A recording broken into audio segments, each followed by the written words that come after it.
Hello, so some people have asked for a tour of my scrapbook room. So I'm probably going to do it in two parts so that the video is not super long and ridiculous.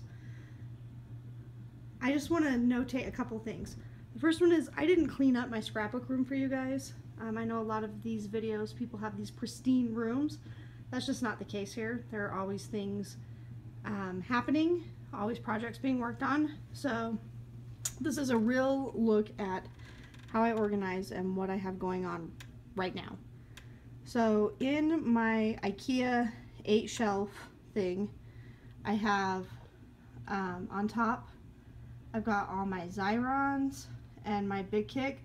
I don't really use those very much, so they don't have to be easily accessible. And then in the top couple shelves, I have all of my extra albums. And then in this one, I have my idea books. And then over here, I have just some additional blank albums. So these aren't finished. These are albums I'm still putting things into. Finished ones go down in the basement. All right, and then we get down here, and I have my sewing. And then a couple of things I want to show you.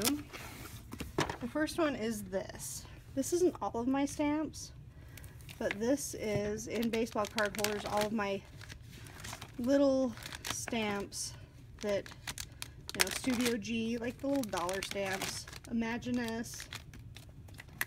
So that's just how I store the small ones. And then in this cupboard is extra adhesive and my light box and stamp cleaner. And someday I'll label all these, but I just know what's in them. And then down here are some additional like project starters. And then in this one is my daughter's craft supplies. So I have a 4-year-old and she loves to craft. So you'll see her stuff mixed in. Okay, and then we get to the shelves. So these baskets here on the top shelves are just full of my stamps. And then just some decorative stuff. And then we have my close to my heart stamps. And, you know, obviously my daughter's crayons. And then these right here are all my daughter's art stuff, projects, paintbrushes, coloring books. That's what's in all of this. And then also down here, except for right here is my overflow from my Scraprack, sorted by color. So you can see, and then I've got some dividers in one of the Tiffany paper boxes. Okay, and now in this drawer, you see all my extra Scraprack pages. That's just where I keep those until I need to use them. And then moving over, you see my Scraprack on top of all of these storage cubes.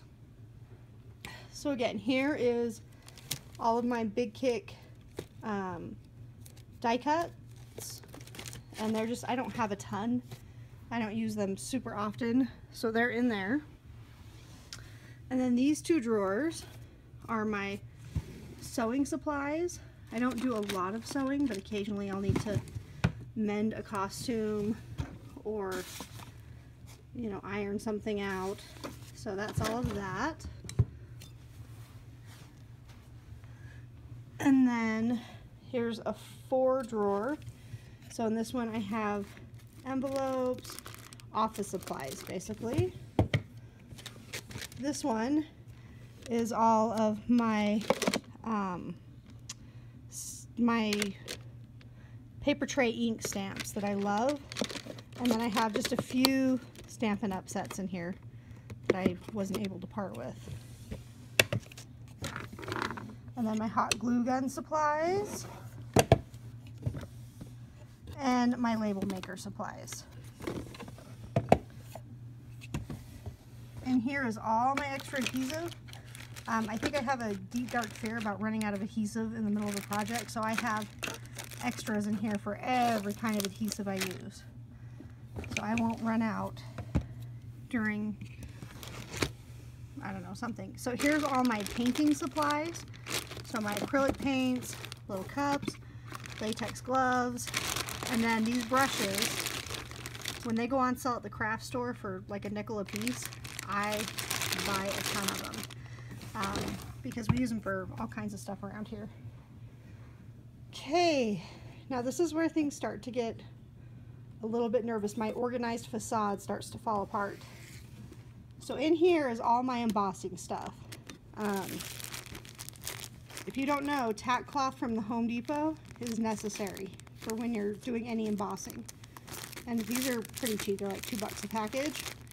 But this picks up glitter and all the extra powder, all that stuff. So you see, and here's my heat gun, little sponge daubers. So all my embossing supplies. And this one is all my cinch supplies, my Zutter Find It All. I've got some covers and some foils. And then here is my overflow from my scrap rack of all my flowers. And I just have them bagged by color. So when I feel like my section in my scrap rack starts to get low, I'll take some of these out and backfill. And then in this drawer is my cardstock sorted by color. This is just solid cardstock, and then of course I have lots of extra and lots of black. Extra and white and black.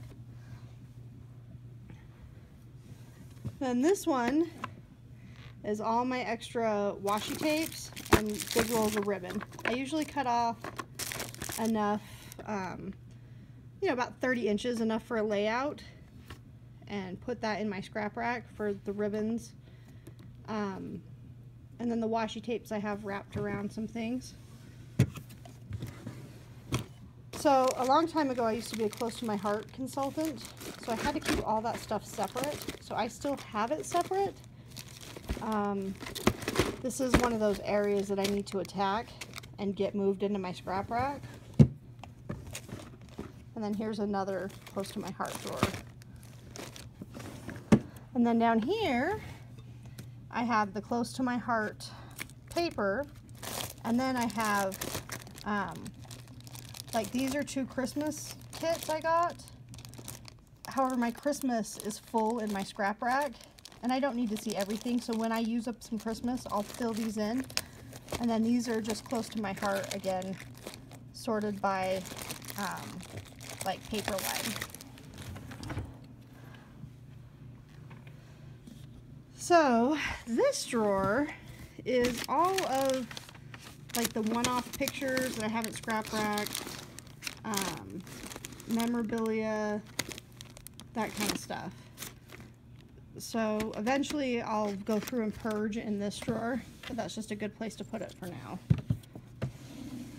This is all my extra photos, or photos that are waiting to be scrapbooked, and I just and then I have a bunch of these extra sleeves that I put them in. This is my envelopes. This is all envelopes for making cards, and then the plastic wrap baggies for wrapping them up so they look nice. Because often I'll gift blank cards. And then down here is all the stuff for my Canon photo printer. So that's it for the first part. If you have any questions, post them below and I'll answer them. And if you liked it, let me know. Thanks.